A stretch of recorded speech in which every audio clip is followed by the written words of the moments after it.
pasuk. On the pasuk, and let's take a look at the pasuk. It's Memtes, chapter 49, Gimel and Dalet, 3 and 4.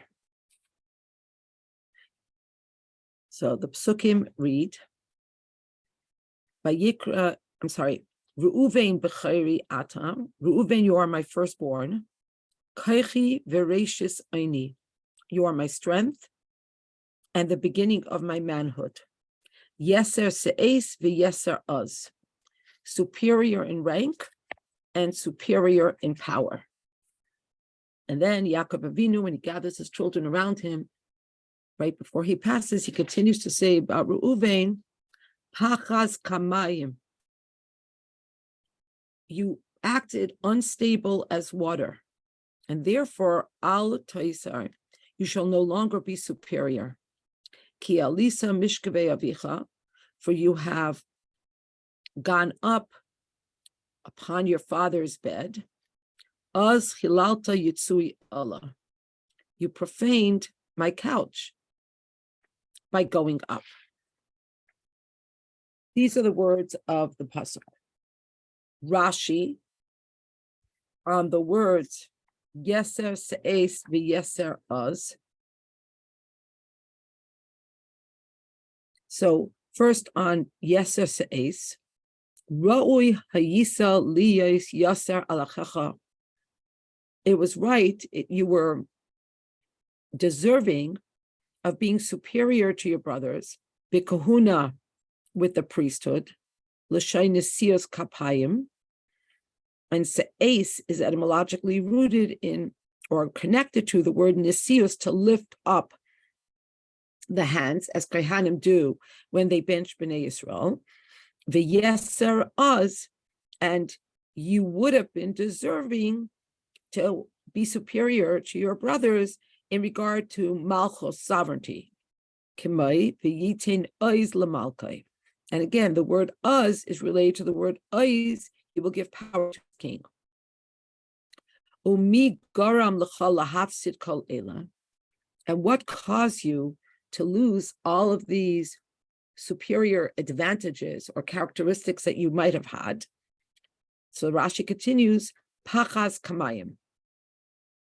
Hapachas v'habahola, the impetuousness and the instability, asher miharta lahares kaascha, when you hurry to show your anger. Kamayim halalo hamemaharim limerutsasam lekach. Limerutsasam, just like waters that rush in their flow. Lekach, therefore, al taisar. Al tar belitel, you shall no longer receive kol hayeseres halalo shahayir oislach, these privileges that were rightfully yours.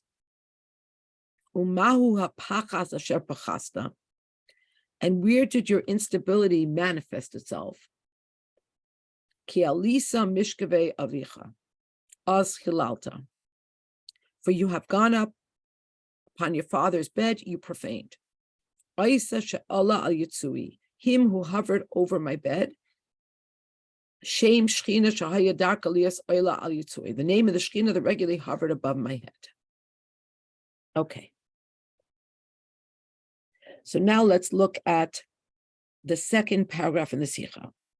The Rebbe says, Vihini B'Targum, and in Targum Unklos, Nispari Shapasuk, the Targum explains this pasuk, Have a Chazi L'Mesav Tlasa Cholkin, you should have received 3 portions, Bechirusa, Kahonusa, Umachusa, the Bechora being firstborn, priesthood and sovereignty. Hainu Sharubin Hayirah Lekabel Gimel Chalakim, Bechora, Kahuna, Umachus. Should have received all 3. V'loi nitnu loi, but they were not given to him. V'hachi Isa Gam B'Tanchuma Bereishis Rabbah. And this is also written and explained in the Tanchuma and Bereishis Rabbah. Okay, so far the Rebbe explained how Rashi explains these psukim, what's going on here regarding Reuven, and the commentary of Targum. V'tzarech lahavin. We have to understand. Kibon shakasav maskir gamis milas habechara. The pasuk itself begins by talking about Reuven bechori ata. It begins with underscoring that Reuven is the bechor. Mipnei ma nokat Rashi she'al toisar koi rak al yeser es v'yeser es kahuna umalchus. So why would Rashi then choose to explain this pasuk by saying that al toisar, you will not be privy to the additional advantages and superior characteristics, and that this is relevant regarding the kahuna and malchus. V'loi al inyan Reuven bechari ata ha'amur bas cholos hakasov. And Rashi does not include, like the Targum does, that this also means that the bechara will be taken away from Reuven. Va'adrabah, on the contrary, it would seem that bechari ata, Yaakov begins by underscoring that Reuven is his firstborn, and it's because he's his firstborn, hu hatam shahayu roy lekahuna l'malchus, and it's precisely because he's the firstborn that he should receive the kahuna and the malchus. So if you're taking away the kahuna and the malchus, why wouldn't you take away the factor that undergirds them, which is the bechira? The ein loymar, and the Rebbe says, and we can't answer that question by saying sherashi savar shal pipshuta shal mikra loy nitla habechor me'uven. That Rashi believes, according to Pshuta shel Mikra, that the bechira was not taken away from Reuven.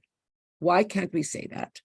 Sharei Mikra moli davar hakasov, diber hakasov, b'divrei hayamim, because there is a complete and very obvious verse in Divrei Hayamim, in the Book of Chronicles, that says, "Uveni Reuven bechor Yisrael gomer, ubechalala yitzui aviv." Nasna b'chayrasai livnei Yosef. It says it very, very clearly in Divrei Hayamim that originally Reuven was the bechor, but when he profaned the couch of his father, his bechira, his privilege as the firstborn, was given over to Yosef. So we can't say that Rashi believes that Reuven never lost his bechira. Yisera mizu, and even more so, Le'il b'samuch. So now take a look at Mem Ches Chaf Beis.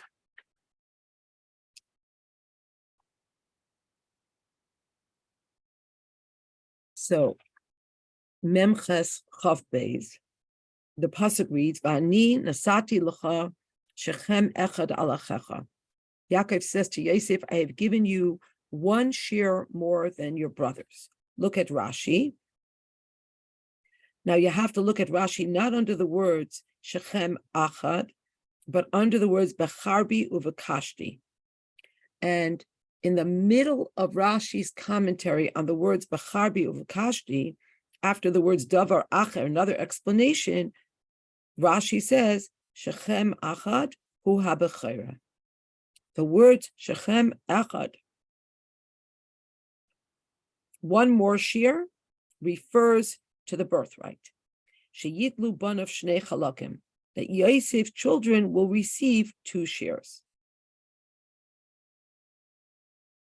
So not only is it a pasuk in Divrei Hayamim that Reuven lost his bechira, but Rashi told us right now, a few psukim ago, that Reuven lost his bechira, went to Yosef. And then even above that, le'il minei. And previously, before that, in Parshas Vayishlach, so look at Perek Lamed Hey Chaf Gimel.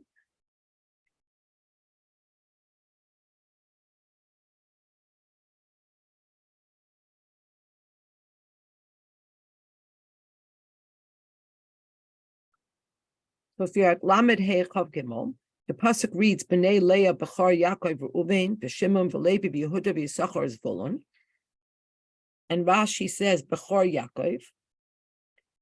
Reuven is Bechor Lenachala, the firstborn in regard to inheritance. Bechor la'avoda, the firstborn in regard to divine service, bechor laminyan, and the firstborn in regard to enumeration, into when you count the shvatim, how they are counted, how they are enumerated. V'loy nitna bechor liYosef ela le'inyan hashvatim shena'aseh l'shnei shvatim. The right of the firstborn was given to Yosef only in regard to tribes, that he became 2 tribes. So the Rebbe says, going back into the Sikha, Dahainu, this means that being firstborn vis-a-vis the other shvatim, nitla mir Uvein, ba'avor ba'yishkav. It's because the pasuk said he slept with his father's wife, which Rashi explains means that he moved his father's primary bed from one tent to the other, from the concubine of Rachel's tent to his mother's tent. V'nitla Yosef, and therefore he lost the bechayra and was given to Yosef. So let's remind ourselves. So what's the Rebbe's question in Sif Aleph?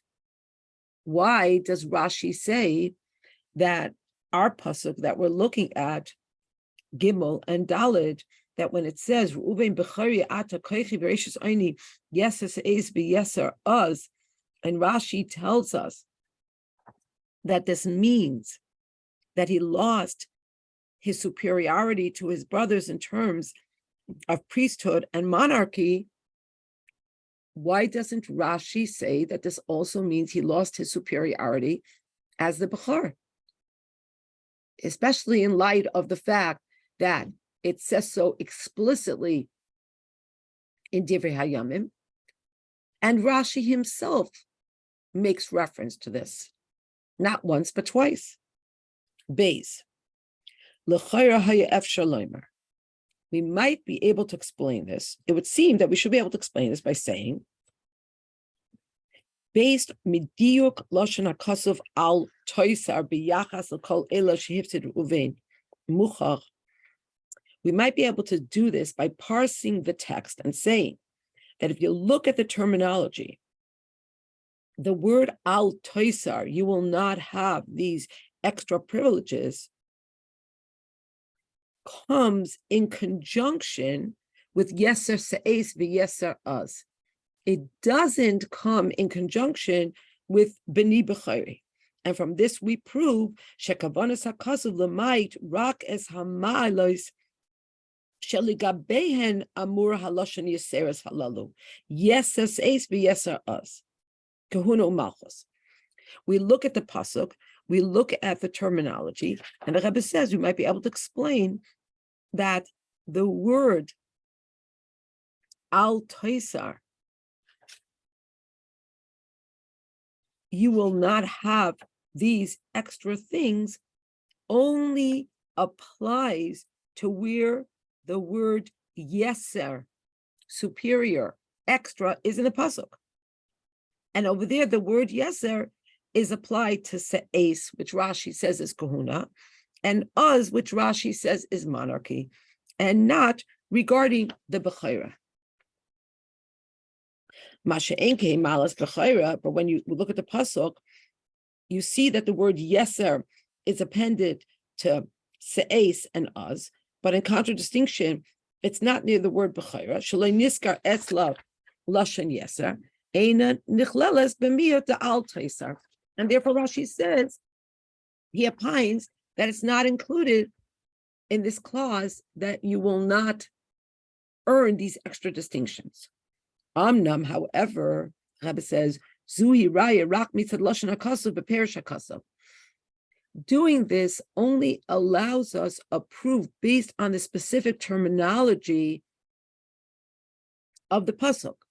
It's based on the construct of this verse. But it doesn't explain the concept, which is manishtana bechora mikuna malchus. What is different about the bechora from the kahuna and malchus? That Reuven should lose kahuna, he should lose malchus, but he shouldn't lose the bechora. Why is it shakasav maskir rakas hefsid hakuna v'malchus de Reuven v'loy es ibud inyan habechora le'inyan hashvatim. Why doesn't Rashi embrace this fact that he spoke of in earlier Rashis? That Reuven did lose the Bechira, at least in a certain respect he did. He lost it to Yosef.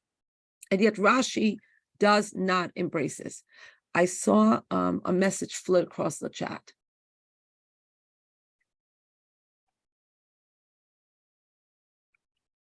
He's asking, why doesn't Rashi,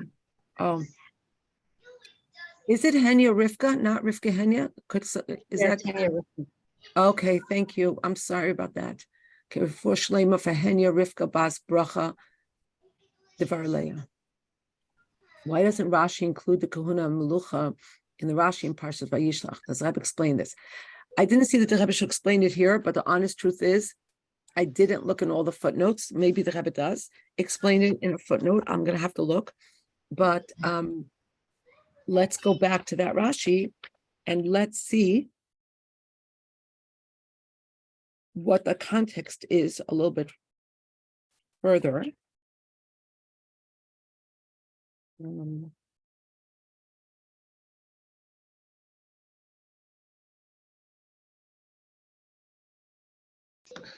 It just seems from that Rashi that we read in Vayishlach, right, that it's Rashi's only addressing a very small portion of what happened. Lamed Hei Chav Gimel.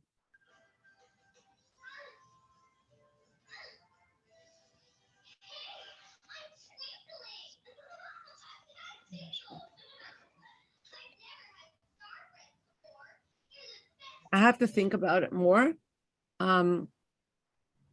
At first blush, it seems that Rashi, could have or should have also included, but maybe we could say it wouldn't have been Pshut Shel Mikra there because we don't have the reference to Yeser Az B'Yeser Se'es, the Yeser Se'es B'Yeser Az there. You see that, Razi? Yeah. In other words, but this is like the cause of, right? It's the same cause here for whatever he lost. Yeah, this is the source. You're right. But it only says Bechor Yaakov, and there's no other reference to other aspects. Okay. So maybe that's why Rashi doesn't address it. Because there's no reference in the Pshut Shel Mikra.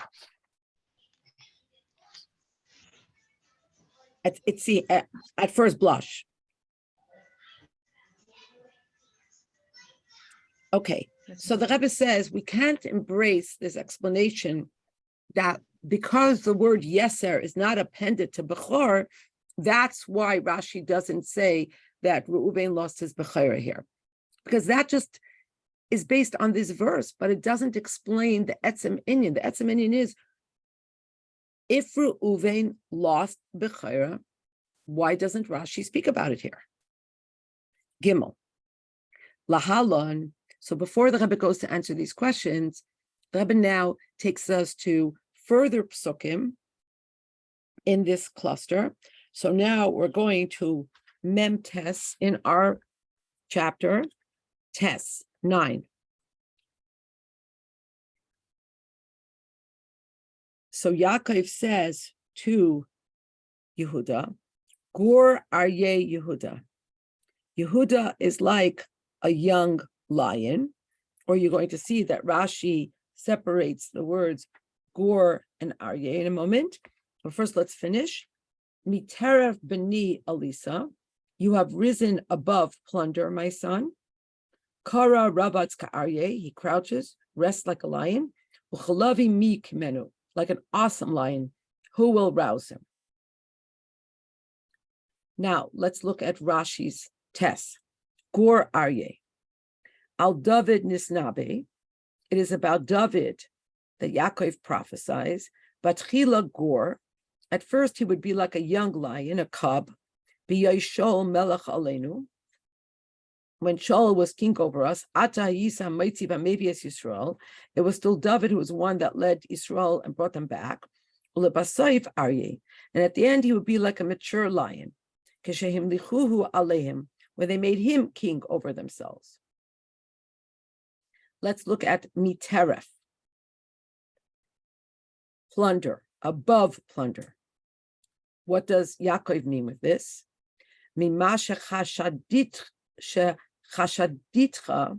shechashaditcha, from that which I suspected you, b'tarav toiraf Yosef, concerning Yosef has been torn to pieces. Chaya ra acholsu, a wild beast has devoured him. V'zehu Yehuda shenimshal la'aryeh. And when these words were said, he was referring to Yehuda, who was compared to a lion. B'ni Alisa. So I suspected you, but you have risen. Silaktas atzmecha. You removed yourself from murder. Va'amarta, when you said to your brothers, Ma betza, what gain will there be? V'chein baharigas Tamar. And likewise, you removed yourself from murder when Tamar was sentenced to death. Shahida, when you confess, Satka mimeni, she is more righteous than I am. And therefore, lefichach kara ravatz, when will you crouch? When will you rest? B'mei shloimei, this was fulfilled when ish tachas gafnei, when every man under his vine had peace, and so on and so forth. Okay, so now let's look back into the Sicha, the second paragraph in Siv Gimel. V'tzarach lahaven, and we have to understand. Mizeh shahisif Rashi v'chein b'harigas Tamar b'chulei v'peirusha al b'ni al Lisa. So if you look at what Rashi did here, in the second part, under the words b'ni al Lisa, Rashi says that this does not just apply to the story of Yosef, but it also applies to the story of Tamar. There are two times that he rose above or removed himself from being embedded in murder. So the Rebbe says it's not understood that Rashi includes the story of Tamar in his second comment under the words B'ni Alisa, v'loy b'peirushay al tevas mitaref, but not on his perush mitaref, on the words from plunder. It would seem that this proves shahatevas v'chein b'harigas Tamar einam behemshech l'tevas mitaref. It would seem that the words "you have risen" are not a continuation of the words above plunder. But the Rebbe says, how can that be? That the whole story of Tamar only applies to B'ni Alisa. Sha'alisa koilel gam oid aliyah v'stiluk meharigas Tamar. That when it comes to saying that he rose above or he removed himself from being involved in murder, that involves two instances. But the previous word upon which the whole clause is predicated, miteref, that only applies to Yosef. And the Rebbe says, "Ve'ena move on." It's not understood.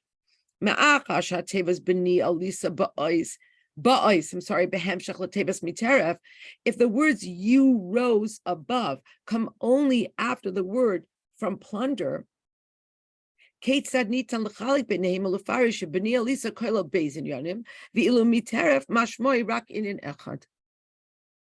just not logical. It's not plausible. It just doesn't make sense that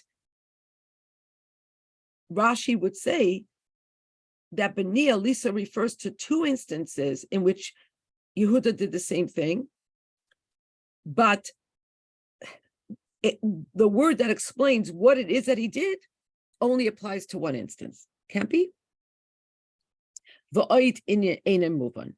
And another thing is not understood.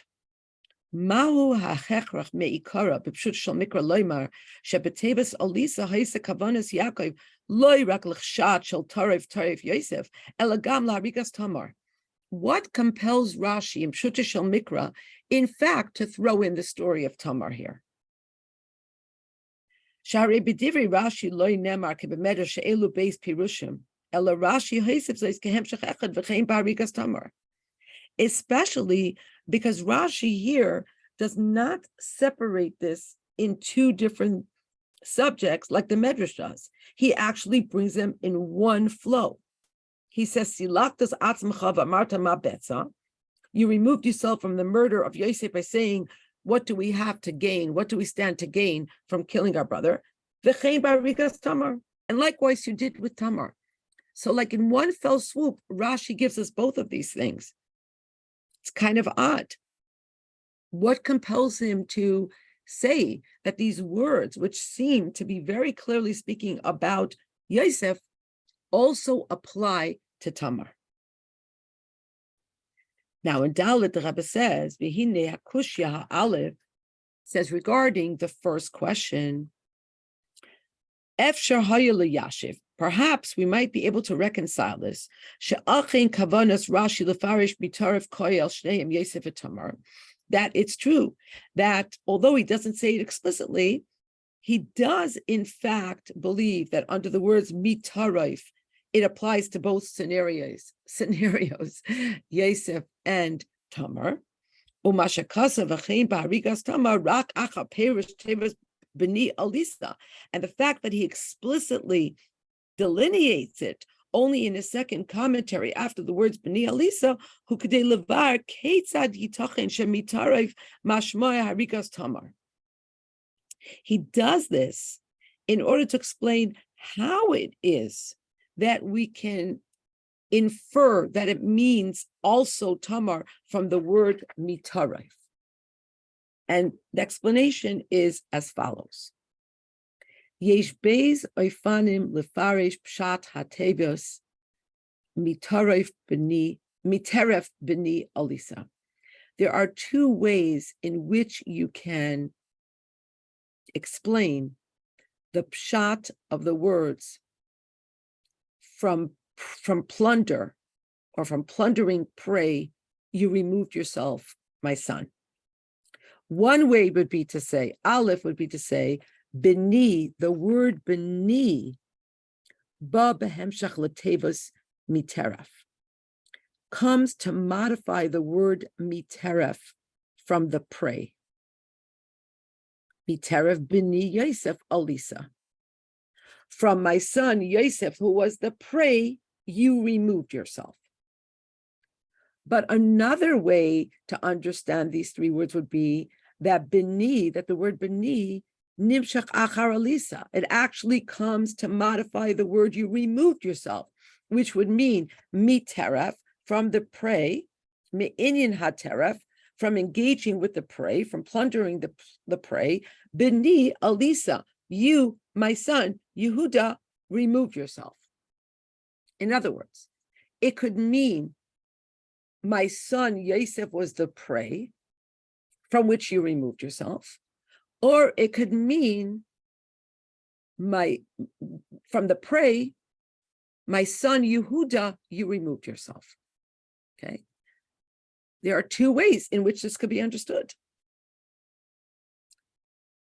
Bihine.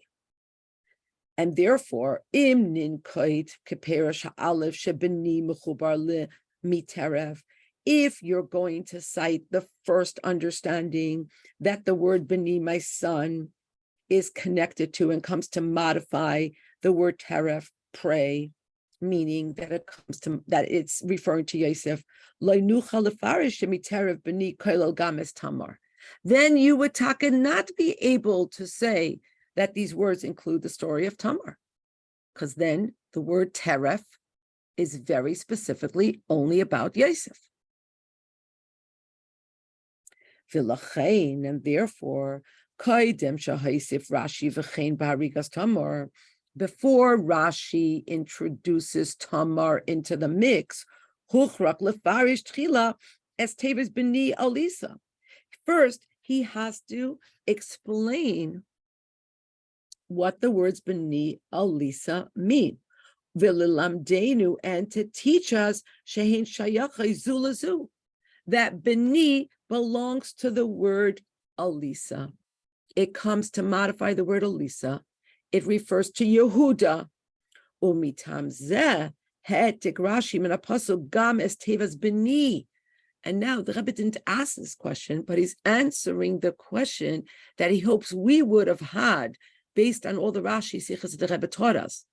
The Rebbe taught us over and over that it's axiomatic that the word in the Dibur HaMaschil is part of Rashi's Perush. And the word b'ni really didn't have to be here, because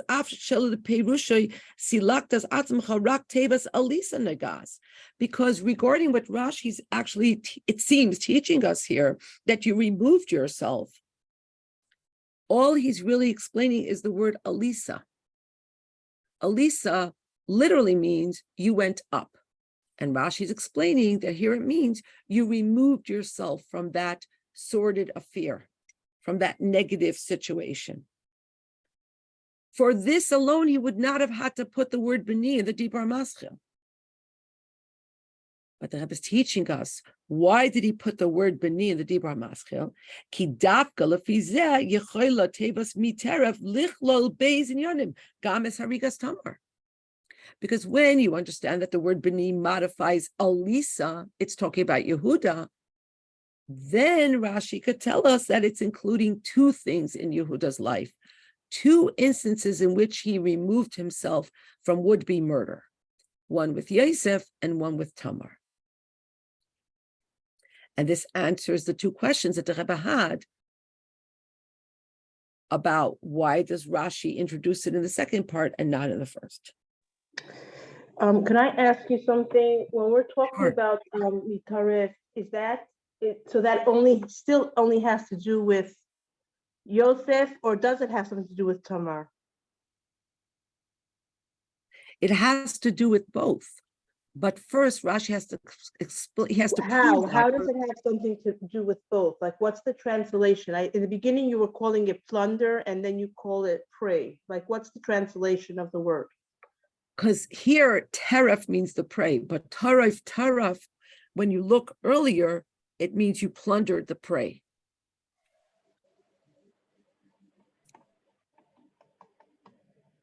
Does that resolve the question, Elisheva?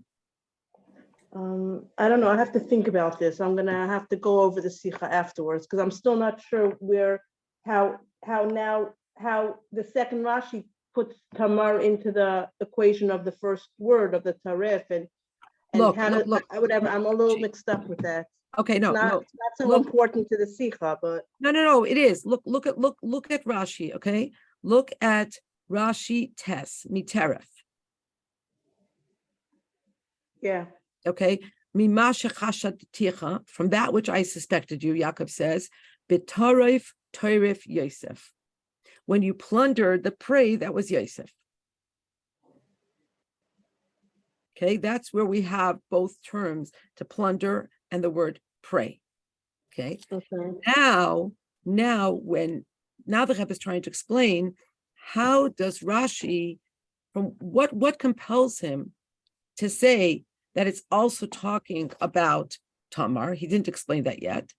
And also, why does he bring in Tamar in the second instance, but not in the first, right? So let's take a look at the Rashi.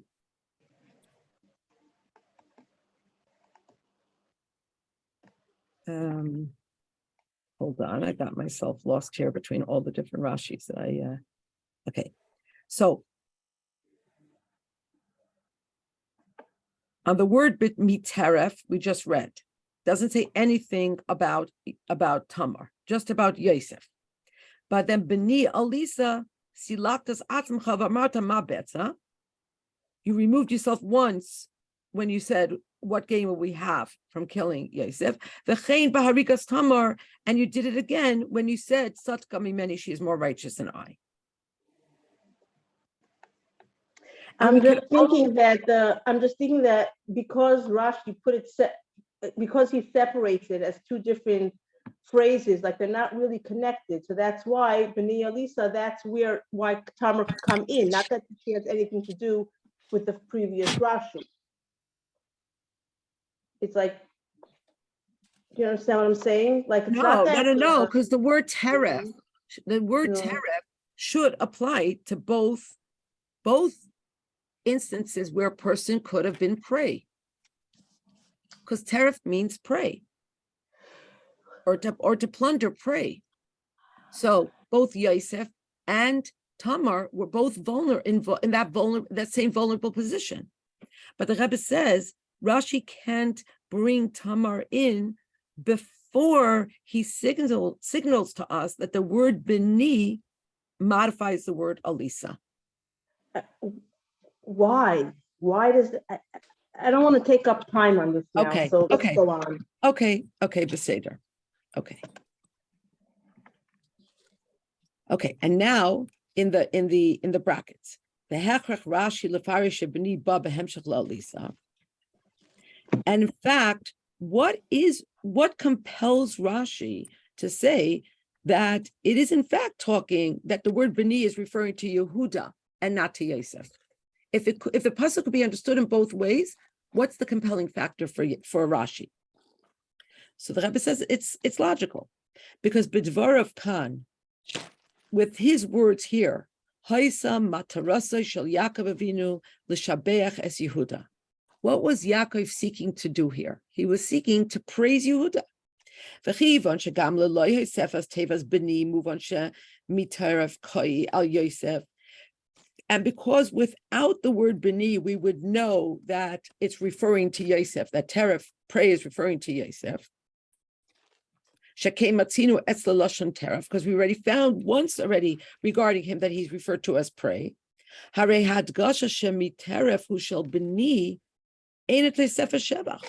So saying over here that the word b'ni modifies the word teref would not add any praise of Yehuda, which is the context that Yaakov is speaking within.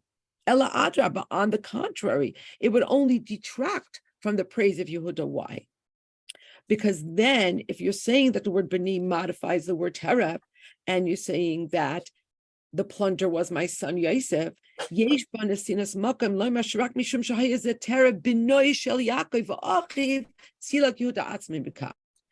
it might even detract from Yehuda's greatness by saying it was only because it was Yaakov's son, b'ni, only because it was Yaakov's son, and it was his brother. That's why he desisted from being engaged in murder. Otherwise, he might have gone along with it. And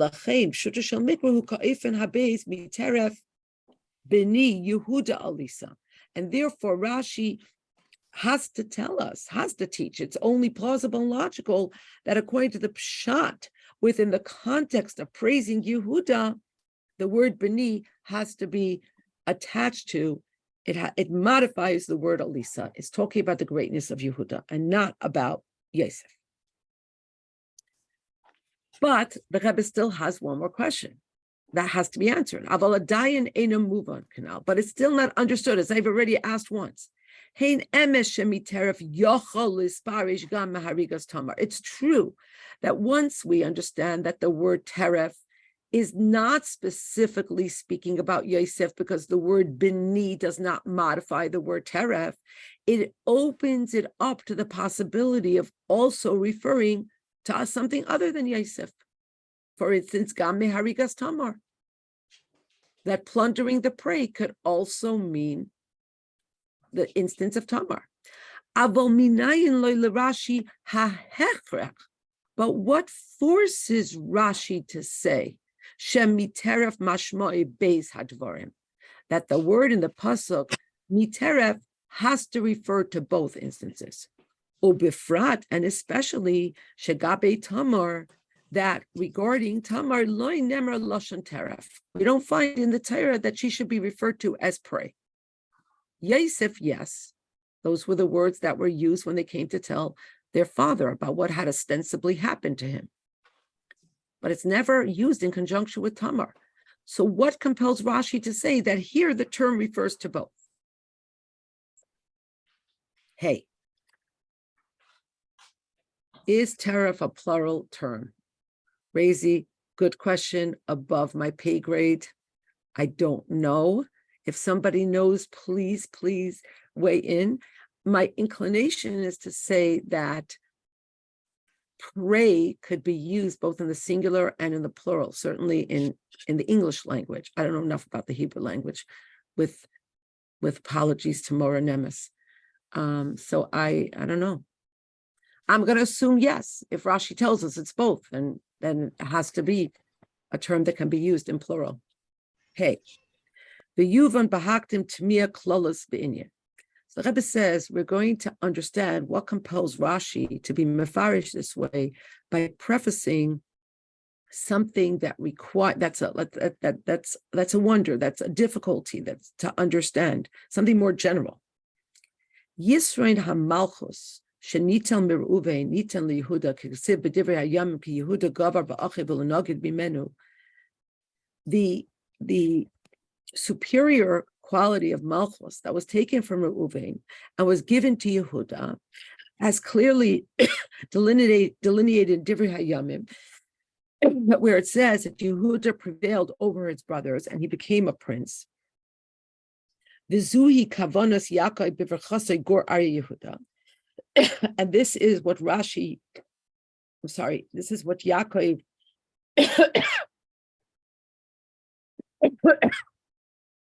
means when he says in his blessing, a young lion is Yehuda. Okay, to perish Rashi de koyel inyan hamalchus, and as Rashi tells us that this refers to the inyan of sovereignty that was given to Yehuda through the agency of David and Slonim. B'hatam shenitan leYehuda emor b'bracha gufa. And the reason it was given to Yehuda is said in the bracha itself, Miteref b'ni Elisa. You rose up, you removed yourself from plundering. Rashi is Pirushay al Miteref b'ni Elisa. And like Rashi finishes in his Perush, V'chein b'harigas Tamar, that this refers also to you removing yourself from the murder of Tamar. Lefichach kara. Therefore, you crouched like a lion. These are the reasons that Yehuda, became king. And the Rebbe says, Ve'ena muvan, and it's not understood. Malas Yehuda, the greatness of Yehuda, shasilek atzmai mimasha chashtaticha b'toref. Yes, sir. I'm sorry. And it's not understood. This greatness that Yehuda removed himself from what he was initially suspected of, that of being involved in Yosef's murder. And how did he do this? By saying, of what avail will it be to us? Of what revenue will it be if we kill him? So this quality for which he was granted the melucha, Harei Haisa Gam Esel Reuven. Reuven did the same thing. And the Rebbe is going to say, but even stronger. Kim is super b'Parshas Vayeshev. If you look back in Parshas Vayeshev, Reuven Omar, Reuven said, Loi nakenu nafesh. He didn't just say, what's going to be the, what profit is there going to be from selling him, from killing him? He said, let us not kill a living soul. And even if you want to say that Yehuda did such a great thing, that regarding Tamar, he came out and he admitted, she is more righteous than me, irrespective of the tremendous shame that it put him in. But the same thing, Matzonu Gam Reuven, we find the same thing with Reuven. She'asa tshuva al ma shechilalta yitzui Allah. He did tshuva for profaning his father's couch. Ukamay Shapirish Rashi Parshas Vayeshev. And like Rashi tells us in Parshas Vayeshev, regarding Reuven, bimchirasa lehaya, he was not present when they sold Yosef. Why? Also, he was busy with his sackcloth and with his fasting because he had insinuated himself in the sleeping arrangements of his father. The Adrab, and the Rebbe says on the contrary, it's not just that Reuven displayed the same qualities that Yehuda is being lauded for. In both instances, Reuven was the first to say, let's not kill him. And Reuven spent so much of his life doing tshuva. But on the contrary, it's not only that he did the same thing as Yehuda, but beveis hapartim godla l'chayra malos Reuven malos Yehuda. He did it in even greater fashion, in deeper fashion than did Yehuda. And the Rebbe is going to explain. Aleph, Masha Yehuda hitzilis Yosef Misa, Hare lo hoya bekavona lahashiva el aviv, ela kedei lemachar liishmaelim. When we say that Yehuda saved Yosef, he didn't do it with the intention of returning Yosef to his father. He gave them the idea of selling him. Ubifrat. And this is especially noteworthy because Aleph Shahaya B'koichel Shiva El Yaakov, because he had the potential to return Yosef to Yaakov. Rashi, like Rashi explains, the Shvatim turned to their brother Yehuda, who was always very persuasive and always very charismatic, and they said, Ilu amarta lahashiva hayinu shoyim lacha. If you would have only said, return him to our father, we would have listened to you, but he didn't. And Beis Rashi teaches, Sh'amirasai ma betza gaima, when he said ma betza, what will we gain? Hirasa, Kaperish Rashi, ma mamain. What he meant was, of what monetary benefit will it be to us if we kill him? Dahainu, shatam shemanas harikas Yosef hayim bnei shelo hayu marvichim davar mikach. He prevented them from killing Yosef because they would not have gained anything monetarily. Valkein Amar, and therefore he said, L'chu v'nimkarnu liishmaelim v'narviach mamain. Yeah, we have to get rid of him, but let's sell him. We'll at least get something out of him. We'll get money. So in other words, the Rebbe is saying, regarding Yehuda, it seems that his motivation was mercenary. It was money. Reuven wanted to, and he said, B'pem Moleh, he said explicitly, let's return him to our father. Let's not kill him. Masha Enke Reuven Bikish, in contradistinction, Reuven asked Lahashivoy El Yaakov. Okay, Mefurish because of the pasuk tells us Laman Hitzil Yisai Miyadam Lahashivoy El Aviv. He wanted to save Yosef from the brother's hands in order to return Yosef to his father. So the Rebbe is further deepening the question of why should Yehuda deserve the sovereignty more than Reuven, when the reasons for which he's being given this seem not only to have been mirrored in Reuven's behavior, but much more pronounced in Reuven's behavior. And yet they're taken away, the privilege is taken away from Reuven and given to Yehuda. And the same thing when it has to do with Tamar. Vaidas Yehuda Maisa Tamar. So regarding Yehuda admitting his admission regarding his involvement with Tamar, Aleph Masinu Raksha Amar Pam Achasat Kamimeni. Only one time did he say, she's righteous, she's more righteous than me. It wasn't an ongoing thing for years and years and years and years that we find that he did teshuvah for what he did with Tamar. And Beis V'ikar, and secondly and mainly, Ilmale haya moide ra hare haya garim laharigas Tamar v'ha ubrim shebeme'eh. If he wouldn't have acknowledged his part, that would have definitively sent Tamar and the twin fetal in her uterus to death. And so therefore he was forced to admit. So why does this show such a great thing about him? I mean, a murderer, he's not. Masha Enkain in contradistinction, Gabe Reuven. But when you look at Reuven and how he handled his involvement, his ill-advised involvement with his father's couch, Aleph, Hatshuva Haisa Ba'ifin Kazesh Kamo Kama Shonim Achri Ze Adayin Himshich Basiyas Hatshuva. His tshuva was so pronounced and so comprehensive.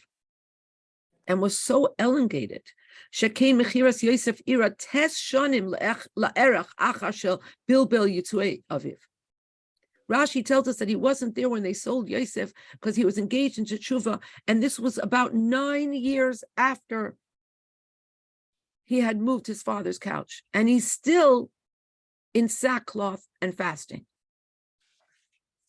And beis tshuvasa haisa ba'ofen shel asuk b'sakei v'tan nisai. And it wasn't something peripheral. Asuk, he was involved. This was his asek. This was his business. He was a full-time Baal Teshuvah. And Gimel, and thirdly, come on, let's remember what Reuven's sin was in the first place. Ha'pa'ula de bilbel yitzui aviv. What he did by moving around his father's couch. Haisa kepei rish Rashi. After all, like Rashi explains, it was mipnei shetava elbain imai. He was just trying to stick up for his mother. He was protesting his mother's humiliation. Mitzat kibudaim. He was doing it out of highest esteem and honor to his mother. Va'adavar af lo nechshav l'chet. And it wasn't even considered a sin. How do we know this? Rashi. Rashi teaches us there. And take a look by Yishlach Lamed Hei Chav Beis.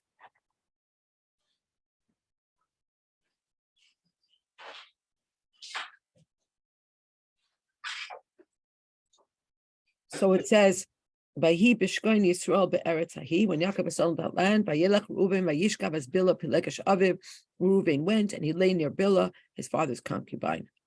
Vayishma Yisrael, and Yisrael heard about it. Vayu b'nei Yaakov shneim asar. The sons of Yaakov were 12. And Rashi says, the last part of Rashi, on the words Vayu b'nei Yaakov shneim asar. That Yaakov had 12 sons. The last part of Rashi, Rabbi Seinu Darshu, our sages taught, Lilamdenu ba. These words come to teach us Shekulan Shavin v'chulan Tzadikim Shleichata Reuven. Rashi tells us in full-throated manner that the pasuk is coming to teach us that Reuven did not sin, that all the sons were righteous. They were all tzaddikim. They were all equal. And therefore, even when the pasuk is telling us about what he did wrong, it's still telling us that he's a bechor. Va'afal became here Reuven b'tshuva. Where is he called? Look at Rashi. Look at Rashi Chav Gimel in Perek Lamed Hey. Afilu b'shas hakalkala kara bechor. Even in the story where it's telling us what he did wrong, he's being referred to as Bechor Yaakov Reuven. Val pizet tamoa b'yoser. This is the last paragraph before Sivav. And so once we explain, we're very, very bewildered. How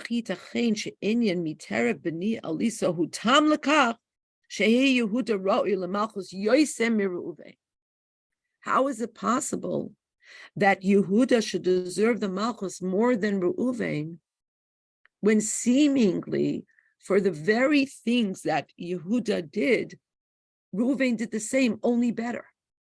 And yet it's yanked away from Reuven and it's given to Yehuda. How can this be?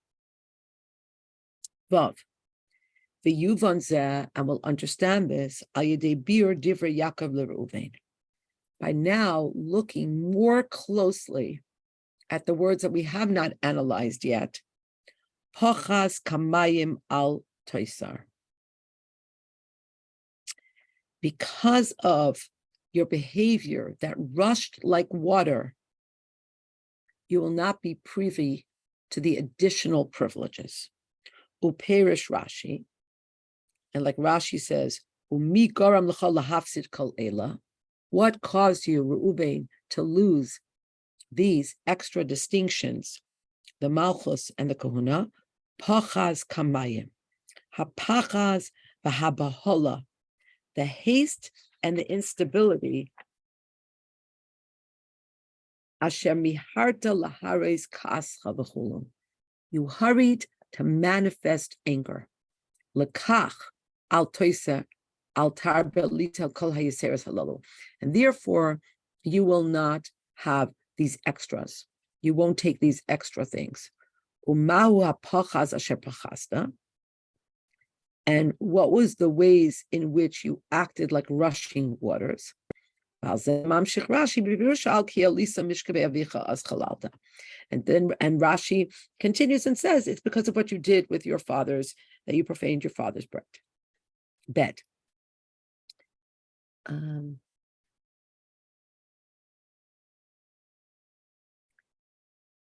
So Tippa's question is, why would the pshat of the pasuk make Reuven sound worse than he was? The pasuk makes Reuven sound worse in the explanation of Rashi. Yeah.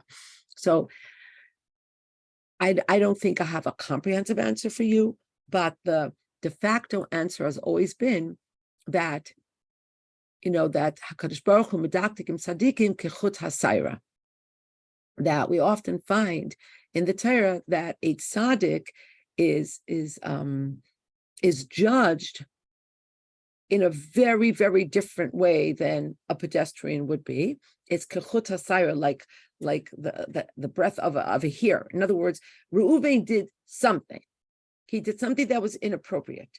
He involved himself in the sleeping arrangements, in the arrangements of intimacy regarding his father. For somebody of Reuven's stature, it's considered as if he actually Chalila did something like sleep with his father's wife, because he moved his father's bed. So on his level, this is considered as if he would have done something of that nature. But if there's somebody else who has additional explanation, please help us.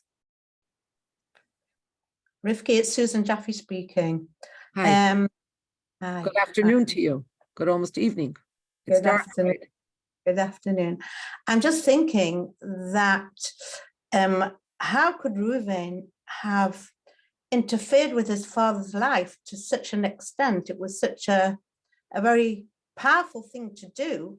Wasn't he just intruding on the privacy of his father? That wasn't just a thought, that's all. No.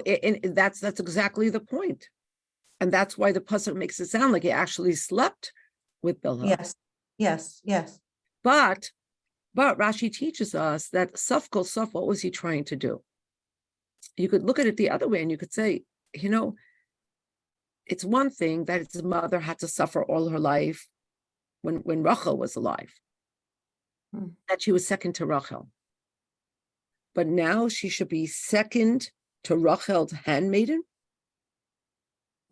What kind of humiliation is this for his mother? I understand where he was coming from. I do. But still and all, was it really his business? He could have approached it in a different way. Well, it clearly wasn't. And for this, he is so roundly indicted and does tshuva for so much of his life.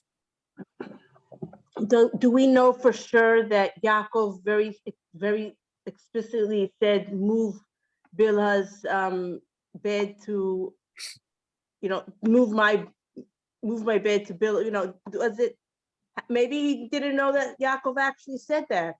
Maybe it was just assumed that, we don't know these things. It doesn't say it anywhere. In other words, that he thought maybe that it just happened. That it was a mistake. It was a mistake. Maybe. Could be.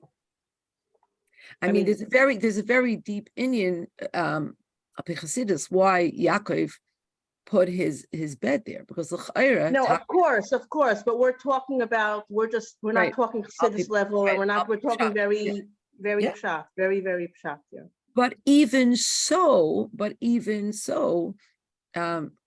Mrs. Jaffe's point, which the pasuk 100%. But we're trying to understand this in our simple language that it's not our life. We don't understand any of it. Right. Okay. So now, Mehemshach Lashon Rashi move on. it's understood from what Rashi is explaining, that the reason that Reuven did not get these additional distinctions of the monarchy and the priesthood is not actually so much that he moved his father's couch, but it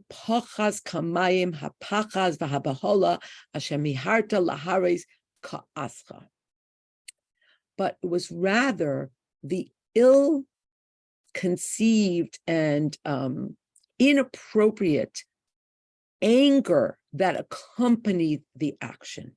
That was like rushing water. The instability of the emotions that surrounded the action.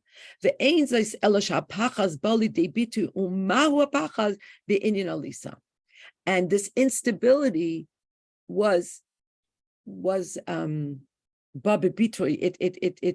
it manifested itself in that he moved the couch. But what's really being indicted here is his anger, is his inappropriate amount of passion. Vahainu, this means from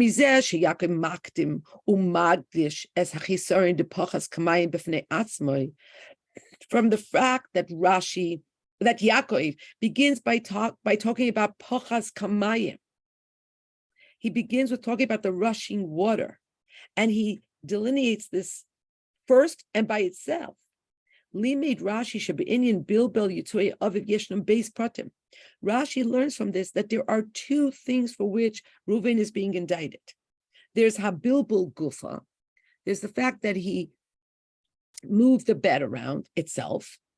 And beis, there's the second aspect, shahayeze ba'ofen shel pachas kamayim, that this was done in a way like rushing water, with a torrent of anger and emotion.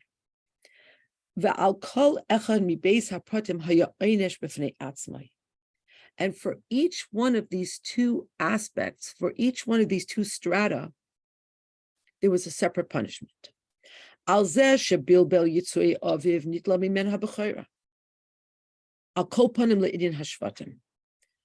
the fact that he rearranged his father's couch, the Bechira, at least the fact that there wouldn't be two Shvatim, he wouldn't be reckoned like he wouldn't be reckoned like two Shvatim, but like one, and Yosef would be reckoned for two, Ephraim and Menashe, he lost that. Like it says in Divrei Hayamim, B'chalala Yitzuri Aviv Nasna Bechira Segomer.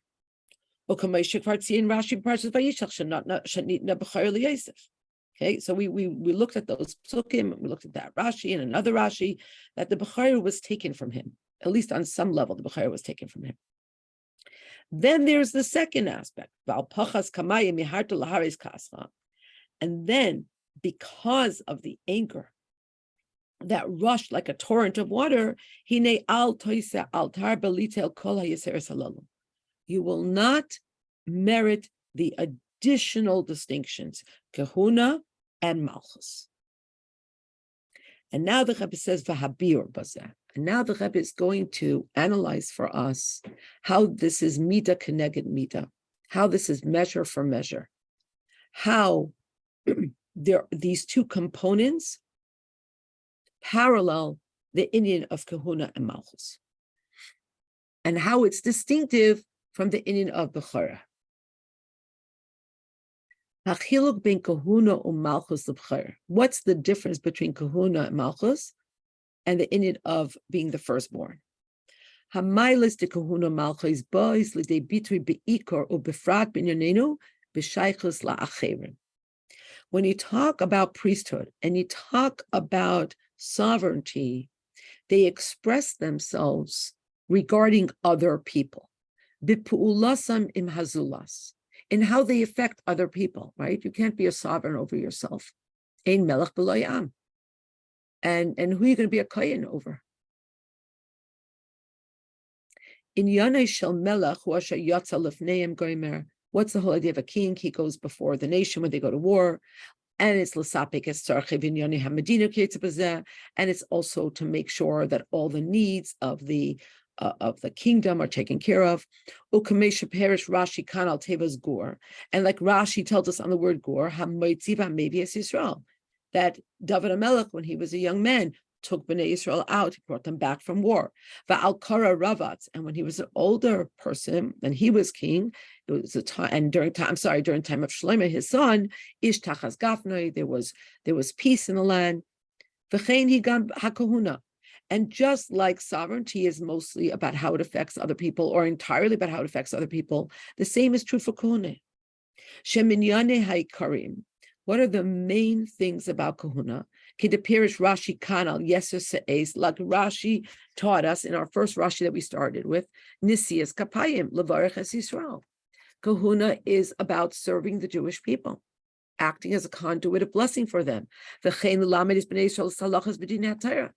And the Kahanim also taught Bnei Yisrael halachas and the laws of the Torah, Kamesha Kasav, like it says in Shaitim Ubasa Lakahanim, Vigidu Lachaz Debar Hamishpat, Al Pia Torah Sheyarucha, and you will conduct yourself in accordance with the Torah that they will teach you. So that's regarding Malchus and Kahuna. It's almost entirely, if not entirely, about other people, about the way in which you serve others, the zulas.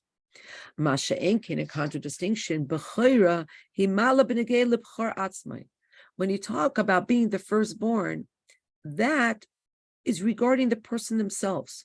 Shemitzad mailas v'chashivas hab'chayra noitel pishnayim b'nachala b'chulei v'loi b'shayches la'acher. And because he's the b'chor, and because of the greatness that comes with being a b'chor, he gets 2 portions, and nachala, etc., etc. But it's more personal. It's based on the person itself. And now, once we understand this distinction, we can now apply it to the 2 categories that the Rebbe put before us: the action of moving the couch of his father, and the emotion, the ill-conceived emotion that surrounded that action. Ha'inyan da'pachas kamayim. When the Torah says, like rushing waters, and Rashi says, miharta lahares ka'ascha, you were quick to show your anger.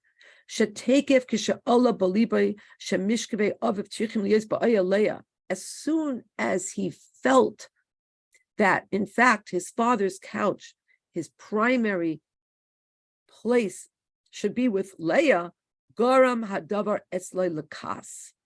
Immediately it caused him to become enraged. Al-acher, to be enraged on somebody else. V'asazais tekef umiyad, miharta lahares ka'ascha. He did it with alacrity. Shabilbel yitzue aviv. And he immediately went and he changed his father's couch. Again, this is something he did to somebody else. Acher, it's his father's couch. He got angry at somebody else. He did an action that impacted somebody else. He hanhaga shebenigud ledaga leteva zulasai. And this kind of behavior contravenes the whole paradigm of worrying about somebody else's good. And therefore he was punished in parallel fashion. And therefore kahuna and malchus, which are all about the good of the other, were yanked away from him. Masha inkein, but in contradistinction, etzem hakilkul de bilbul yitzei aviv, but the actual action of moving around his father's couch, Meira alato shahiseloi b'machshavtoi, shemitzad kavod imoi shivchas achais imi tiet tzara laimi, tzrichim yitzei aviv liyos b'ayaleya. The action itself was because of a personal mistake. He was mistaken in his thought process. In his thought process, he was saying, the concubine of my mother's sister should become my mother's tzara, should be like my mother's other wife. That's not fair. It's one thing that when Rachel was alive, she was my mother's tzara. So tzara is the word that's used for a co-wife. My mother years ago read this and always cites this, that in Chinese the figure, the image, that means problem is two women in one tent. And that's the term that's used in our sources. The other wife, the co-wife, is a tzara. But he says, but now that Rachel is not here, her concubine should be my mother's tzara. But the Rebbe says, but this was a mistaken cheshbon in his mind. According to his cheshbon, his father's couch belonged in his mother's tent, in Leah's tent. And because this erroneous notion was in his own thought process, and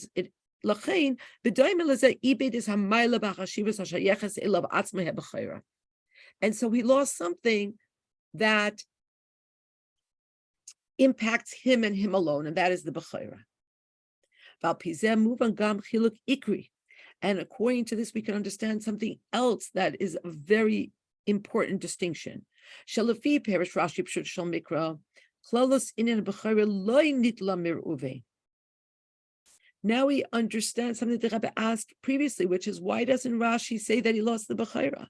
Because according to pshut shel mikra, the main part of the b'chayra was not taken away from him. Shenishar b'char lenachala. Remember that Rashi that says that there's three things that are part of the bechira. 2 out of the 3 remained with Reuben. He would still have the bechira in Nachala. He would still have the bechira in the inyan of Minyan, in how the Shvatim are enumerated. Reuben would always be enumerated first. But what was taken away from him is that he wouldn't have 2 Shvatim. That was given to Yosef. So the Bechira, he only lost 1/3. But the Kahuna, the Malchus, he didn't lose Nachla. If Yosef got, if there's Menashe and Ephraim, they got 2 Nachlas. But it seems that, we have to look at Ha'ara 51, which I submit I did not, but it looks like maybe the Rebbe explains it there. Yeah, he's explaining it there, but it's more involved than I go into now, especially because I am telling you in full trammel fashion. I did not. Okay, fine. But it's there. The Rebbe addresses it. But basically, the Rebbe is opining, yes, Elishava, that Reuven only lost 1/3 of the Bechira, but he lost the whole Kahuna and the whole Malchus. Because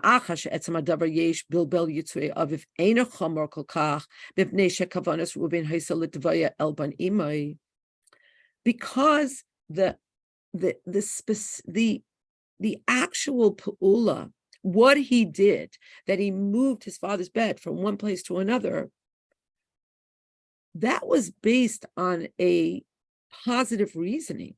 He was trying to stand up for his mother. He was protesting his mother's humiliation. Va'ad keperish Rashi, and like Rashi tells us, we read this, Loi chata Reuven, which only underscores Tzippa's question. Rashi tells us he remains a tzaddik and loichata, and yet look what the pasuk makes it sound like, which again brings us to this place that a tzaddik is judged by this very, very exacting metric. And Rashi says, "Afilu b'shas hakal kol hakara b'char utshuvasai haisa ba'oven she'asukay b'sakay b'tanisay," and he did such elongated and concentrated tshuva, kamo shani, for so many years. Lekach nitla mimenu rak habachayr le'inyan hashvatim. Therefore, only 1/3 of the bechayr was taken away from him. Ches dezeu gam abir bezeh shahayeser demalchus nitem leYehuda avor mashem mitera b'ni Alisa hagam shegadla malas Reuven mimalas Yehuda. Now we're in a position, the Rebbe is going to explain why it was taken away from him and given to Yehuda. Because Yehuda removed himself from being engaged in murder, in plundering prey twice, although how Reuven conducted himself would seem to be so much more comprehensive and intense and in a higher level than Yehuda. Again, regarding Yosef, it seems to be that it was very pragmatic. It was mercenary. Yehuda was like, what are we going to gain from killing him? If we sell him, we'll at least get some assets. And regarding Tamar, yeah, he was forced to admit that she was righteous, because otherwise her blood and the blood of her twins would be on his hands. And Reuven seemingly did something so much less problematic, and he did teshuvah for so many years. Sippa, sorry. Want to say Sorry, something? no, I didn't mean to. I just really quick thought. Maybe what we're saying, it's not such a punishment, it's like a consequence, because Reuven is like very reactionary and very impulsive. So he can't be in charge of other people, the Malchus and the Kahuna. Is that the direction that we're going in? Well, the Rebbe doesn't say that in full-throated manner, but and then Rezi's asking, then how could the Kahuna come from Shevet Levi? They were also indicted. Levi So and I Shimon thought were about indicted Rezi's for their question. anger. And I don't know, I'm just off the top of my head, but Levi was protecting Dina, which is like Dina 100% right, Shem 100% bad. But here, Reuven is protecting Leah against Yaakov. It's not like, it's like reactionary. It's not Yaakov bad, Leah good. It's like a mix. That's I think you're right. No, I think you're right, Sippa. And also maybe, but Derek, I don't know. I didn't think of this through, but maybe also that the Shevet Levi redeemed themselves later by not taking part in the Cheta Egel, and therefore they went on to become the Shevet from which Kahuna and Leviah came. Irrespective of the fact that originally Yaakov was very upset with the anger. Again, the Rambam says that Shechem was Chayev Misa. They were all Chayev Misa because the Rambam rules because they didn't have a judiciary system, and that was necessary according to the Sheva Mitzvahs B'nai Noach, and they didn't have that, so they were all Chayev Misa. So it wasn't the act, but rather the anger that surrounded it. But when maybe you look at the story of Pinchas and how he also became from Kahuna, exactly. Kahuna, Right. and also he acted impulsively but right.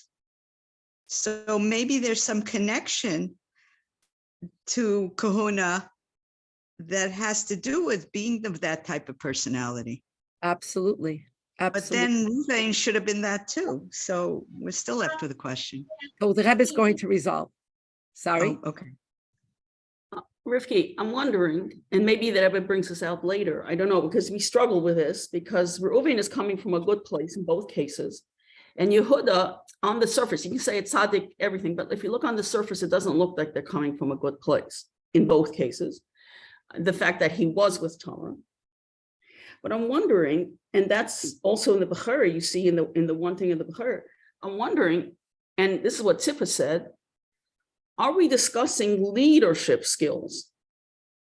Are we discussing leadership here? That Esther, take a look. That Reuven, that even though Reuven may have been the greater of the two in his action, the leadership here is not, the way he acts is not conducive to leadership. And in these things, you must have leadership. I think Mrs. Jaffe would say spot on, spot on. I'm not saying it with the right accent, but I think that's the expression in England. Take a look at this next paragraph. Hachiluk be'inyan miterev b'ni Alisa ben Yehuda leReuvenhu. So what is the difference? And why did Yehuda end up with Malchus? Why was it yanked away from Reuven? Hushal yedei miterev b'ni Alisa shel Yehuda. Through the actions that Yehuda took regarding Yosef, who would have otherwise ended up as prey, nigrima b'poyel hatzala la'acher. Practically speaking, he was the one that saved Yosef. Shari Amiras Yehuda ma betza, when he said, what avail will it be to us to kill him? Hitzila es Yosef mimachshebes nehargenu. He saved Yosef from the thought that his brothers had to kill him. And this brought to him being taken out of the pit. In the pit, there were snakes and there were scorpions. And in the same way, when he said, she is more righteous than me regarding Tamar, Nitzla Tamar Misreifa. Tamar was saved from being burnt. The Ilu Gabe Reuven. And when you juxtapose this against Reuven's actions, Av Shetshuva V'Kavanasai Hayu B'Maila Yisera Mishal Yehuda, albeit it's true that his tshuva and his intentions were of a more exalted strain than were Yehuda's. It's true, he for himself was greater. But it wasn't in a way that practically effectuated the good, the benefit, and the saving of somebody else. Masha Amar Loi Nakenu Nefesh, Hishliku Aisai El Habar Hazeh. When he said, let's not kill a soul, let's throw him into this pit. And he did this in order to save him and then to bring him back to his father. Moira al Kavanasai. This tells us about his intentions. It tells us about his thought process. Aval b'poel, but practically speaking, loy nisal Yosef b'kach misakonas misas ra'av. Practically speaking, Yosef was not saved from the danger of starvation. V'rak yad al tishluchu bay. He was saved from them killing him with their hands. Ubefrat, and especially shahabor nechashim b'akravim yeshvay. That this was a pit that was filled with snakes and scorpions. Even though you could say that Reuven didn't know that there were snakes and scorpions in the pit. And so it's not his fault. Practically speaking, Yosef was endangered. And in like fashion, when it comes to the tshuva that Reuven did,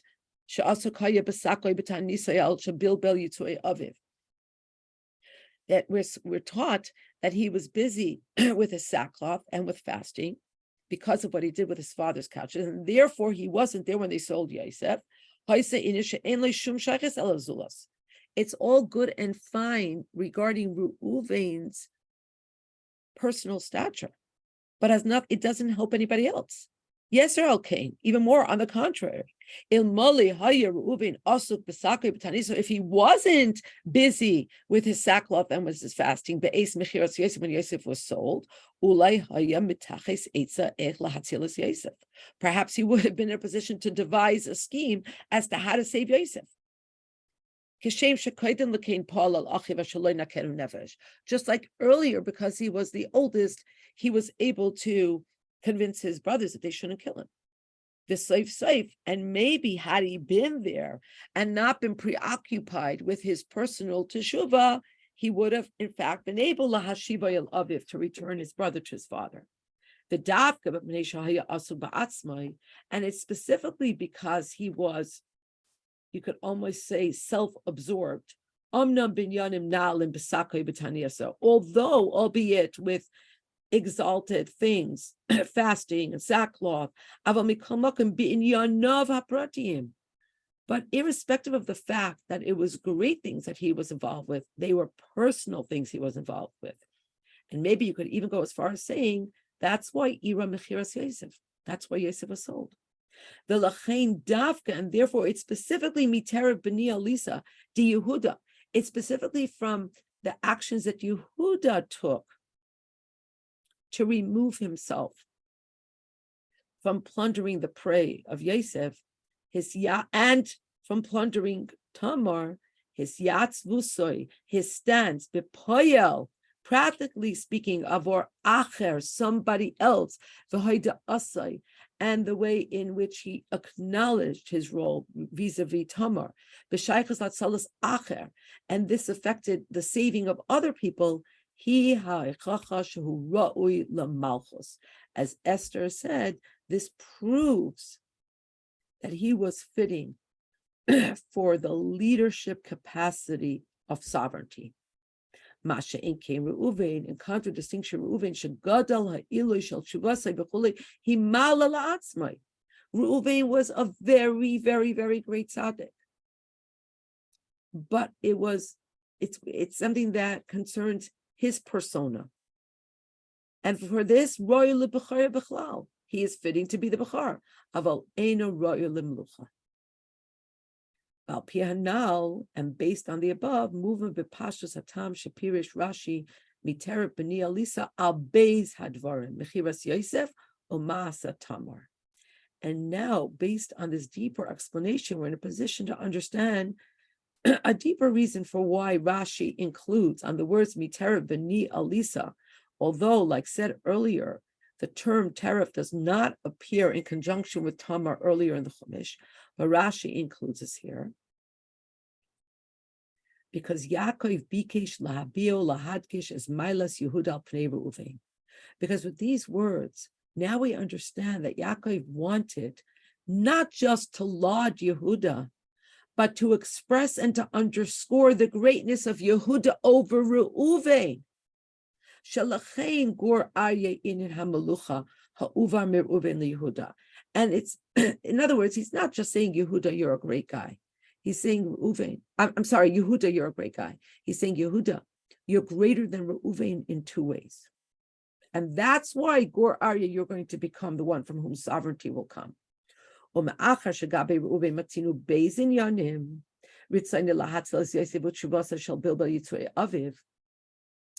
because by Reuven, we have these two instances where his greatness is manifest in parallel scenarios to Yehuda, one having to do with the sale of Yosef and one having to do with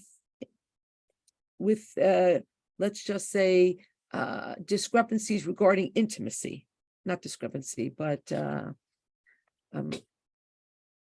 blanking on the particular word, but what they both have to do with sexual Transgressions. I don't know if I want to use the word transgressions, but Inappropriate? whatever it is, misstep maybe. And so Rashi, on the deeper level, Rashi's bringing this to signal to us what Yaakov Avinu really means here. Not just how great Yehuda is, but that he's greater than Reuven. And once we understand what Yaakov is doing, mistaber sheYaakov hitlish malas Yehuda beveis in yanim. It's logical to understand that Yaakov would underscore the greatness of Yehuda in both of these dimensions, which is why Yaakov feels compelled. Which is why Rashi feels compelled to bring both. I don't know if you guys are as blown away as I am, but this is just like amazing. Who would ever understand this? Rivky, I was always very, very greatly affected by the fact that he moved the bed and the embarrassment to lay and all the pain she had been through. But in looking at it again, why he chose to move the bed to where he did, why Yaakov did that, is not the focus of any of these discussions. The focus of what I pick up on and how I resolve it in my head is the fact that he had the, I don't know if you want to use audacity, but he challenged his father's leadership in the family, and he was acting as if his father had already passed and he had the right to do that as a firstborn, when in fact he was taking it upon himself earlier than what would that have done to the family had Yaakov permitted that? It would have broken up the family and created a lot of infighting between the brothers. So the consequences of what he did are so great by moving that bed. I I think that's the whole focus of it. What it would have done, might have happened. I would argue that even without looking at the political fallout, we learn from this how intimacy is exactly that. Mhm. It's something that no one, for no reason, has a right to insinuate themselves in this, irrespective of what would have happened with the brothers Right. and the family and the infighting. But how do you go into the Kodesh HaKodashim? Rivky, in defense of Reuven, Susan Jaffe again. In defense of Reuven, he opened the way to teshuva for all of us. Thank God he did. And that was something which, and the same way, whatever Yehuda did had effects, far-reaching effects. So it was like a parallel really going on here. One was working in one direction and the other was working in the other. Just a thought. No, 100%, because we're talking about tzaddikim, sof kol sof. We're Yeah, talking about the greatest tzaddikim. And so even though Reuven did tshuva, but Rashi tells us right away he was a tzaddik, lo chata, he's called the Yeah. Bechor. He didn't do anything wrong.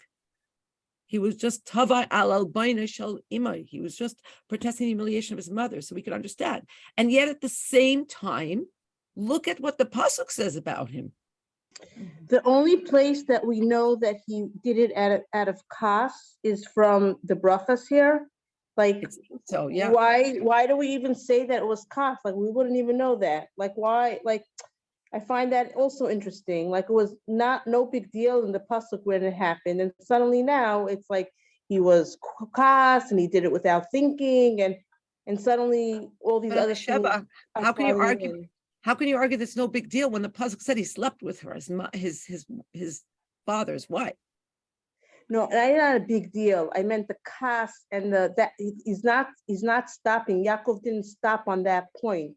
Right. He's No. not talking about the actual moving of the bed. He's saying because you did it as in kas and quickly.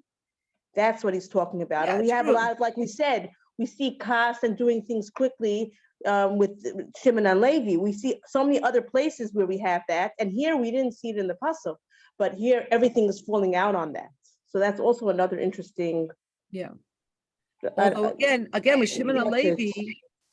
Levi, Yaakov underscores again their anger only at the end of his life, like he does with Reuven. Yeah, but we saw it ourselves. We didn't need Yaakov to tell us it. Right. It was obvious to all of us.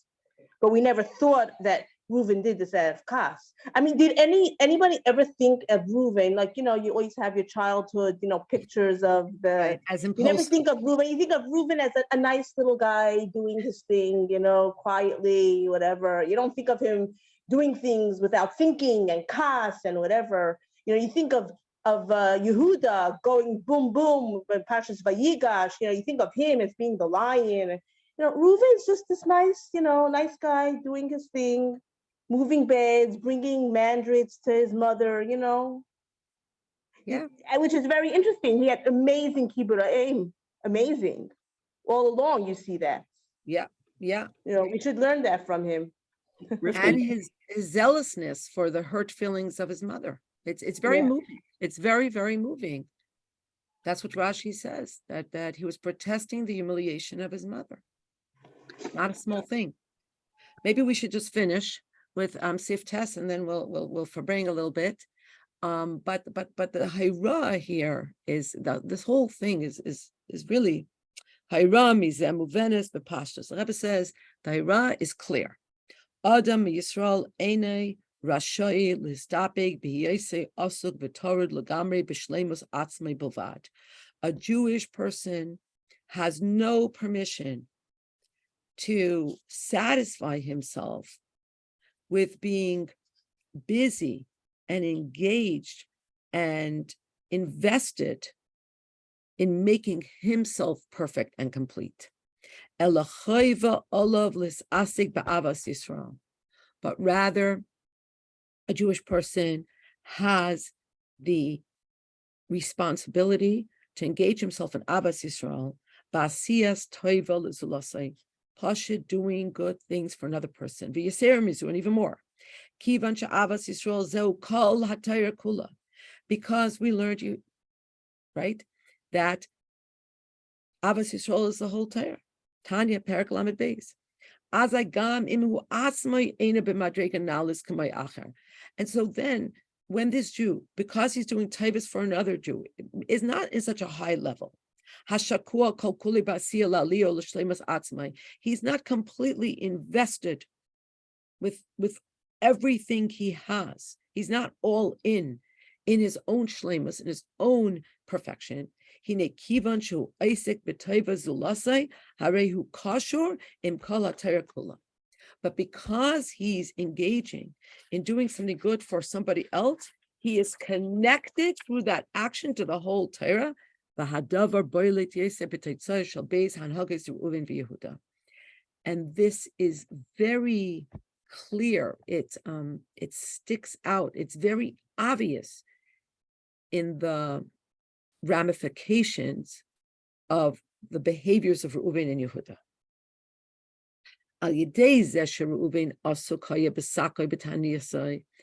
Through the fact that Reuven, because Reuven was engaged and busy with his sackcloth and his fasting, nitna hefsharius lemchiras Yosef.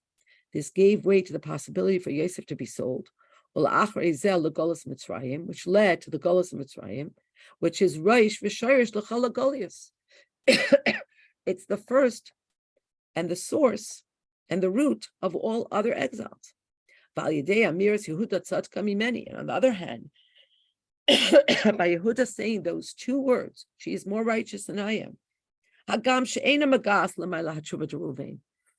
Although his tshuva did not reach the level of Reuven's, hine afal became bezed dafka tluya hageula mehagolos.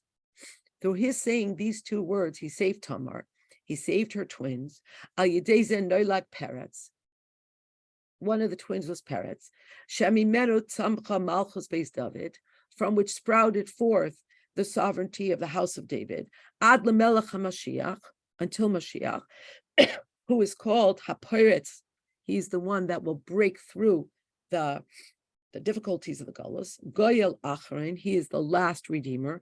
Sheyifreitz es Gedore HaGolos, he will break through all of the parameters that confine us in Golos. V'yavies HaGeula HaMitis VaHashlema B'Karav Mamash, and he will bring the complete and the true Geula, and may it be B'Karav Mamash Mamash. Esther, I know you wanted to say something right before I started, but I just wanted to be attentive to those people who have to leave, so I want to do the last simon. Oh, no, that's okay. You said what you said, how it blew you away, this Gicha. It's not remarkable. I struggled with this, and I think a lot of people struggle with this concept of Reuven being blamed when he only meant well. And you can't help but apply it to yourself. But here, as you're teaching this, I'm realizing if you're talking about leadership, then what Yaakov is doing is setting up the future. It's like passing on the brachas, but now he has to pass it on 12 ways. So it's the leadership now that's being passed on. So now it just has a whole different feel why it had to be Yehuda. And because you can see on Reuven, even when it came to Yosef, he says, if I don't bring him back, Binyamin, then you can kill my sons, which was also a lack of leadership. This isn't so it's an interesting thing here. But what is amazing to me, I spoke about shlichus. My father said that it's such a different time. In Russia, by the Rabbeim. Are you okay? I have a tickle in my throat that's driving me crazy, and I ran out of colas, but it's okay. That the focus was on the quality of a chassid. And today, the Rebbe shikt, just go out and do. It doesn't matter who or what, but take the leadership into your hands and go and do. Years ago, my father mentioned it's so interesting seeing this in both worlds that he lived in. And that's what the Rebbe spoke about, be Yehuda. And I think that's an amazing thing, because when it's in leadership, so many times we make choices and people blame us for them. Maybe they weren't the right thing, but that Rebbe said, doesn't matter. Go out and make and be a leader. You need it for someone else and do it. And I think that's, so now the whole picture is different. Maybe that was Yehuda's message, Yaakov's message. And maybe that is Moshe Rabbeinu's message, that the leadership matters overall. But I think I didn't want it just when I was learning my husband preparing, he told me that there are many sichos in which the Rebbe says we always have to have both Reuven and Yehuda. There has to be im atzmai and there has to be im hazulas. There has to be the push-pull between for ourselves and for the other. And in some places the Rebbe says if you don't do for yourself, then you can't be there for the zulas. So, and so there's sichos like this and sichos like that. In other words, yes, everything you're saying is 100% true. And it's interesting what you're saying. Your father said, my Zayd used to say the same thing, that the whole stress was on doing with the other. And you say, so you're not the holiest. But on the other hand, the Rebbe also underscored that we have to be Reuven at the same time, that there's a place for this and a place for that.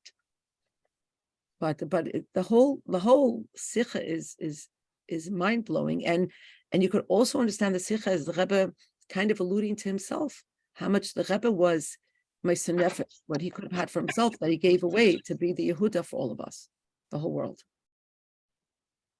Right.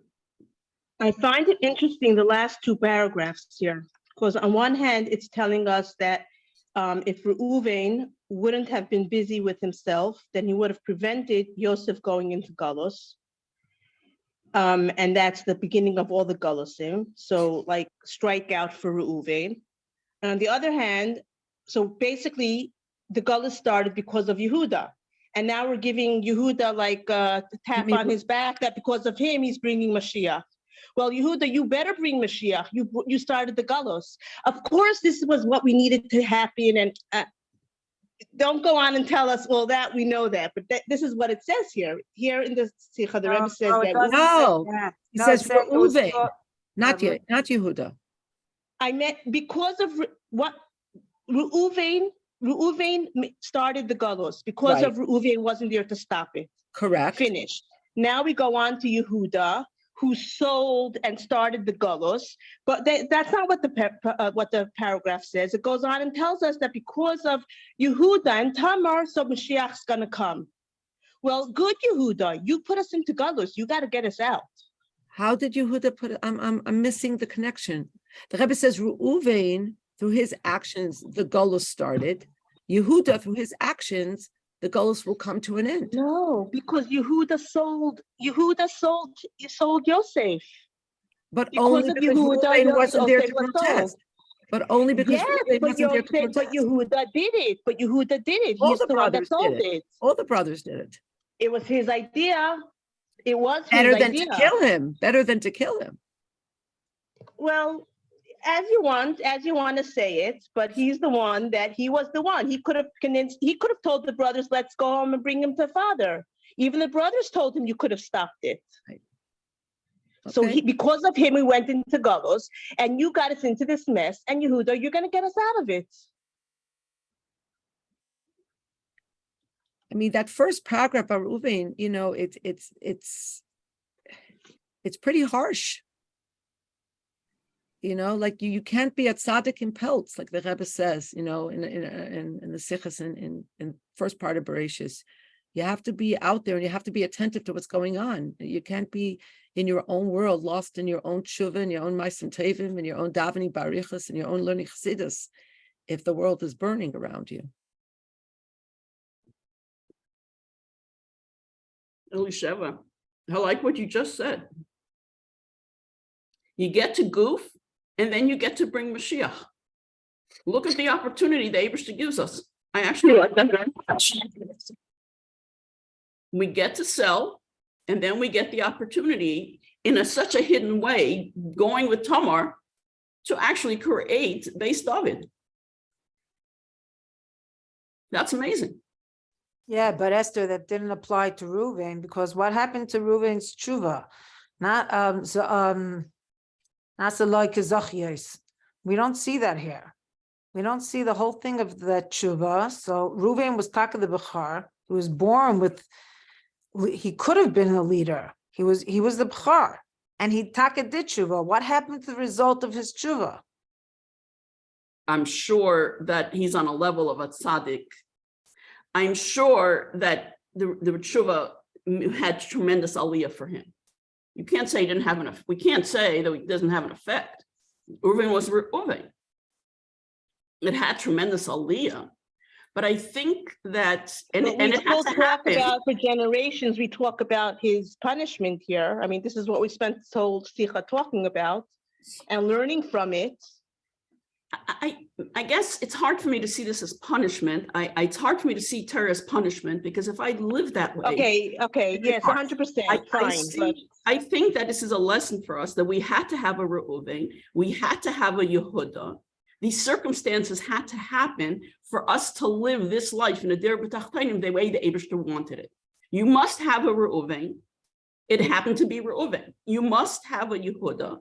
And maybe it's a good lesson to know that just because somebody is firstborn and they're born in Spitz Chabad and they're in Gesha and who knows what it may be, doesn't mean that you can't be Yehuda and bring Mashiach, just like Rus shows us. Maybe we needed that in this world to understand the level of tzaddik and Baal Tshuva, and with even the wrong intentions to have the right results. Maybe this all teaches us this lesson, because this is the beginning of us as a people. This is really the beginning of Der B'Tachtainim as Am Yisrael, how Yaakov passes it on to his sons. So this all had to happen the way it is. Reuven is Reuven, but you can't lessen Reuven. No, you can't. And we have to be very careful. The Rebbe and other sikhs, I think this is a very important point to remember. It's not other. It's not this or that. It's both. Here, the Rebbe is underscoring the urgency of being attentive to the other. But there are other sikhs in which the Rebbe says that we have to, again, take care of the Reuven part of us in order to be able to be Yehuda. There has to be both.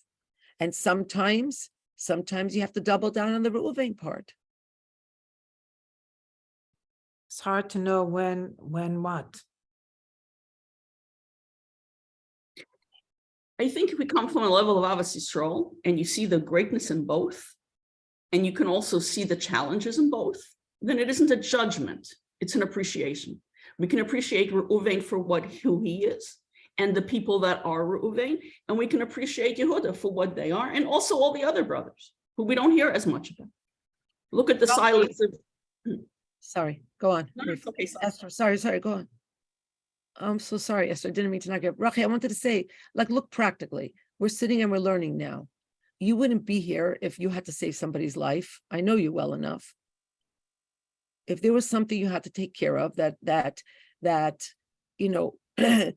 conflicted with this, you would have to choose something that you need to do. But when that's not the case, then we need to be Reuven. We need to nourish ourselves so we can be the Yehuda when all the times that we have to be Yehuda. Rivky, we can't always be a bechaya. You're born that. Can't change that one. No, but here the Reuven part of us is the idea of concentrating on the self, im atzmai. Yes. But in the Rebbe's Torah, it's always im atzmai, im azulas. It's not one or the other. It's always both. Also, seemingly a major component is the emotional element that Reuven had, where he was angry. So it's kind of like, as leadership, we need to make sure that we have control in those areas, that our emotions are kind of in check, because that's truly what's putting us in the leadership position, as we kind of learned from the Sikha also.